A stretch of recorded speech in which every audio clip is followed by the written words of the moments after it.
بسم الله الرحمن الرحيم.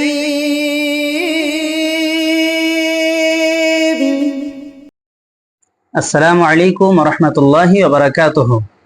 الحمد لله وحده والصلاة والسلام على من لا نبي بعد أما بعد فأعوذ بالله من الشيطان الرجيم. بسم الله الرحمن الرحيم. اليوم نختم على أفواههم وتكلمنا أيديهم وتشهد أرجلهم بما كانوا يكسبون. সমস্ত রকমের প্রশংসা আল্লাহ তাবারক ওয়া তাআলার জন্য এবং দরুদ ও সালাম বর্ষিত হোক বিশ্বনবী আখির নবী নবী মুহাম্মদ রাসূলুল্লাহ সাল্লাল্লাহু আলাইহি ওয়াসাল্লামের উপর। ভাই মুসলিম, আজকে আমি আপনাদের সম্মুখে ছোট্ট একটি বিষয় নিয়ে আলোচনা করতে চাই। তো আজকের আলোচনার আলোচ্য বিষয় হচ্ছে অবিচ্ছেদ্য সাক্ষী হতে সাবধান।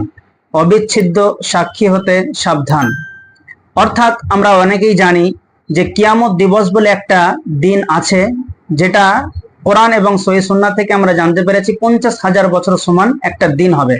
সেইখানেতে লম্বা সময় ধরে আদম সন্তান এবং জিনের বিচার আদি চলতে থাকবে।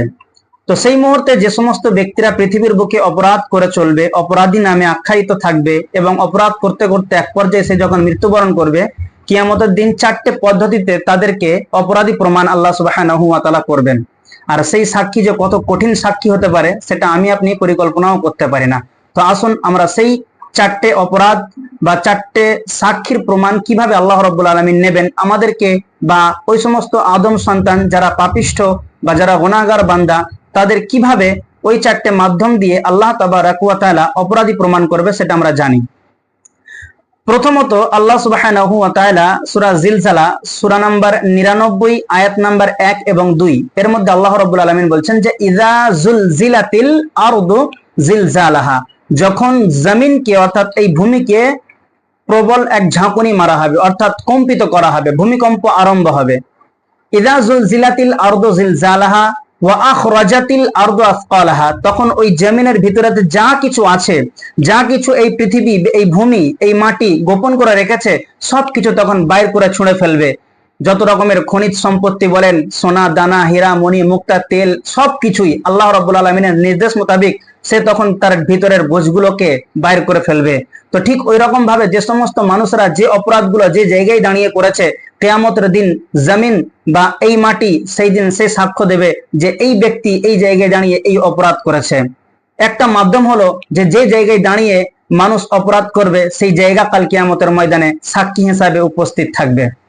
দ্বিতীয় নাম্বার অপরাধী প্রমাণ করার মাধ্যম হচ্ছে আল্লাহ রাব্বুল আলামিন কিয়ামতের দিন যেখানেতে দাঁড়িয়ে যে অপরাধ আমি আপনি বা আমরা করি সেই অপরাধকে কিয়ামতের দিন দেখা হবে। এটা কোথায় আছে? এর দলিল হচ্ছে এটাই যে সেই একই সূরা জিলজালা সূরা নাম্বার 99 আয়াত নাম্বার 7 এবং 8 এর মধ্যে বলছেন ফামান ইয়ামাল মিসকালা যাররাতিন খায়রান ইয়ারা ওয়া মান ইয়ামাল মিসকালা যাররাতিন শাররান ইয়ারা, এক বিন্দু পরিমাণ, এক অণু পরিমাণ যদি কেউ ভালাই কাজ করে অর্থাৎ নেকির কাজ করে বা সৎকর্ম করে, তাহলে কিয়ামতের দিন সেটা তাকে দেখানো হবে। দেখানোর মাধ্যমে, দেখার মাধ্যমে তাকে প্রমাণ করানো হবে যে আপনি ভালো কাজ করেছেন। ঠিক ওই রকম ভাবে ওয়ামান ইয়ামাল মিসকালা যাররাতিন শাররান ইয়ারা, যদি এক বিন্দু পরিমাণ, এক অণু পরিমাণ যদি কেউ খারাপ বা অসৎ কর্ম করে তো কিয়ামতের দিন সেটা দেখানো হবে। তাহলে দ্বিতীয় মাধ্যম আমরা পেলাম কি? কিয়ামতের ময়দানে আল্লাহ রাব্বুল আলামিন একজন মানুষকে অপরাধী করার দ্বিতীয় মাধ্যম হচ্ছে যে অপরাধ যেখানে দাঁড়িয়ে করেছে সেই জিনিসটাকে তাকে দেখানো হবে। প্রথম নাম্বার বললাম যে যে জায়গাতে দাঁড়িয়ে অপরাধ করেছে সেই জায়গাটা সাক্ষী দেবে যে আল্লাহ এই জায়গায় দাঁড়িয়ে আমার এই বুকের উপরেতে দাঁড়িয়ে এখানেতে দাঁড়িয়ে এই অপরাধটা করেছিল। দ্বিতীয় মাধ্যম কি? কোন একটা মাধ্যমের স্যাটেলাইটের মাধ্যমে যেমন আমরা দেখতে পাই, স্ক্রিনের মাধ্যমে আমরা যেমন দেখতে পাই, তো আল্লাহ রাব্বুল আলামিন ঠিক ওই রকম একটা ব্যবস্থা করে আমাদের সেই পাপগুলো যেখানে দাঁড়িয়ে যে কাজ করেছি, যে অপরাধ করেছি সেটা আল্লাহ রাব্বুল আলামিন দেখাবেন। দ্বিতীয় মাধ্যম। তৃতীয় নাম্বার মাধ্যম হচ্ছে যে আমরা এই কথা বিশ্বাস করি যে আল্লাহ তাবারক ওয়া তাআলা স্বয়ং আমাদের কাছে দুইজন ফেরেশতাকে নিযুক্ত করে রেখেছেন। তারা লেখালেখি করে আমাদের পাপ এবং পুণ্য অর্থাৎ নেকি ও গুনাহ, যার দলিল আপনি পাবেন সূরা ইনফিতার সূরা নাম্বার 82 আয়াত নাম্বার 11 এবং 12। এখানে আল্লাহ রাব্বুল আলামিন বলছেন যে কিরামান কাতিবিন, সম্মানিত লেখক বিন্দু, দুইজন সম্মানিত লেখক বিন্দু। দেখুন আমাদের এখানে একটা ভুল ধারণা চলে আসে, আমরা প্রায় মানুষের মুখে শুনতে পাই যে মানুষের কাছে দুইজন ফেরেশতা থাকে, একজন কিরামান আর একজন কাতিবিন। এমনটা কিন্তু নয়। কিরামান একজনের নাম, কাতিবিন আরেকজনের নাম, এমনটা কিন্তু নয়। কিরামান কাতিবিন, দুজনাই কিরামান আর দুজনাই কাতিবিন। এর অর্থ যখন আমরা জানবো তখন বুঝতে পারবো। দেখুন, আমরা যারা বাংলায় শিক্ষায় শিক্ষিত অথবা ইংরাজি পড়াশোনা করেছি, আমরা জানি বচন হয় দুই প্রকার, একটা হচ্ছে এক বচন আর একটা হচ্ছে বহু বচন। বাংলার ক্ষেত্রে এবং ইংরাজির ক্ষেত্রেও একই, কিন্তু আরবির ক্ষেত্রে একটু ভিন্ন। যেমন এক বচন বহু বচন আছে, কিন্তু তার মাঝখানে আবার দ্বিবচনও আছে। তাই আরবির মধ্যে বচন হচ্ছে তিনটি, এক বচন, দ্বিবচন এবং বহু বচন। তো এই যে কিরামান, এটা হচ্ছে দ্বিবচন, আর কাতিবিন এটাও দ্বিবচন। তাহলে দুইজন সম্মানিত লেখক বর্গ। তাহলে আমরা বুঝতে পারলাম কি, যে দুইজন সম্মানিত লেখক বর্গকে আল্লাহ রাব্বুল আলামিন আমাদের কাছে নিযুক্ত করে রেখেছেন। ওনারা আমাদের পাপ পুণ্যকে লেখালেখি করতে থাকেন। তাই আল্লাহ রাব্বুল আলামিন বলছেন যে কিরামান কাতিবিন ইয়ালামুনা মা তাফআলুন, তোমরা যা কিছু করো তারা অবগত। অর্থাৎ এই যে তারা লিপিবদ্ধ করছে কোন একটা কাগজের মধ্যে, আল্লাহ তাবারাক ওয়া তাআলার দেওয়া নির্দেশ মোতাবেক তারা যে সমস্ত লেখা আমাদের পাপ পুণ্যকে লেখালেখি করছে, কিয়ামতের দিন আল্লাহ তাবারাক ওয়া তাআলা এই মানুষকে অপরাধী প্রমাণ করার 3 নম্বর মাধ্যম হিসাবে একটা পর্চা, একটা কাগজ আল্লাহ রাব্বুল আলামিন দিয়ে দেবেন, একটা খাতা, একটা লিফাফা, একটা রেজাল্ট আল্লাহ রাব্বুল আলামিন দিয়ে দেবেন এবং বলবেন যে ইকরা কিতাবাক, পড়ো তুমি তোমার কিতাব, তোমার আমলনামা। তখন আমরা পড়াশোনা করতে করতে দেখব আর আশ্চর্য হব যে আমরা বলবো তখন, অর্থাৎ অপরাধীরা তখন বলবে, যেহেতু আমার জীবনের ছোট কথাও লেখা আছে, বড় কথাও লেখা আছে, এ তো খুবই আশ্চর্যজনক একটি কিতাব, একটি আশ্চর্যজনক একটি কাগজ। তাহলে এখান থেকে আমরা আরেকটা জিনিস প্রমাণ পেলাম যে কিয়ামতের দিন অপরাধীকে অপরাধী প্রমাণ করার 3 নম্বর মাধ্যম হচ্ছে তাকে একটি কাগজ দেওয়া হবে, সেই কাগজের মধ্যে তার পাপ পুণ্য লেখা থাকবে, সে নিজেই পড়ে বুঝতে পারবে। তাহলে 3 নম্বর মাধ্যম। 1 নম্বর কি বললাম, যে জায়গায় দাঁড়িয়ে মানুষ অপরাধ করবে সেই জায়গা সাক্ষী দেবে। দ্বিতীয় নাম্বার কি বললাম, যে যখন কোনো মানুষ কোনো অপরাধ করে তো সেই জিনিসটা রেকর্ড হয়ে যায়। আল্লাহ তাবারাক ওয়া তাআলা কিভাবে রেকর্ড করেন সেটা তিনিই জানেন, কিন্তু কিয়ামতের দিন আমাদেরকে দেখাবেন, আমরা দেখতে পাবো যে আমরা এই পাপ এই জায়গাতে দাঁড়িয়ে করেছি। 3 নাম্বারটা বললাম কি, যে আমরা যা কিছু আমাদের সারা দিনের মধ্যে আমাদের জীবনে করে আসছি সেগুলো সম্পূর্ণ লিপিবদ্ধ করা হচ্ছে, লেখা হচ্ছে।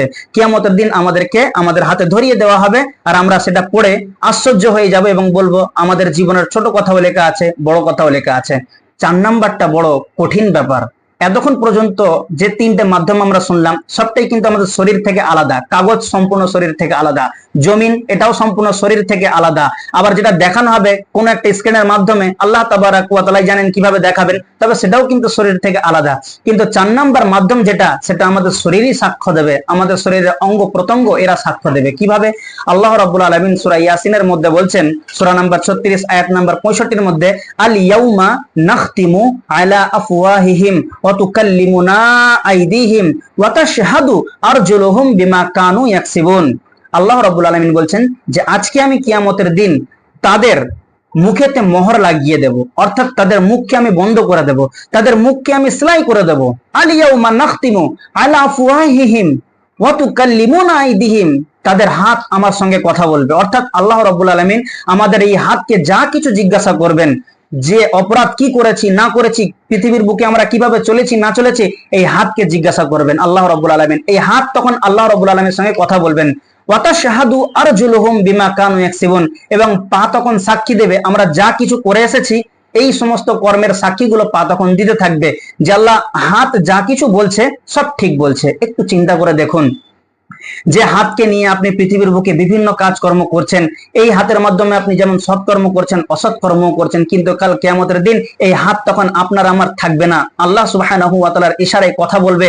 আর আপনার জীবনের যা কিছু করেছেন সবকিছু সত্য কথাগুলোকে টক টক টক টক করে আল্লাহ সুবহানাহু ওয়া তাআলার সামনে সবকিছু পেশ করে দেবেন। আর পা তখন নিচে থেকে সাক্ষী দেবে যে আল্লাহ, এই হাত যা কিছু বলছে ঠিক বলছে। তাহলে দেখুন, এই যে 4 রকম পদ্ধতিতে আল্লাহ তাবারাক ওয়া তাআলা একজন আদম সন্তানকে অপরাধী প্রমাণ করিয়ে দেবেন যদি সে অপরাধী হয়ে থাকে।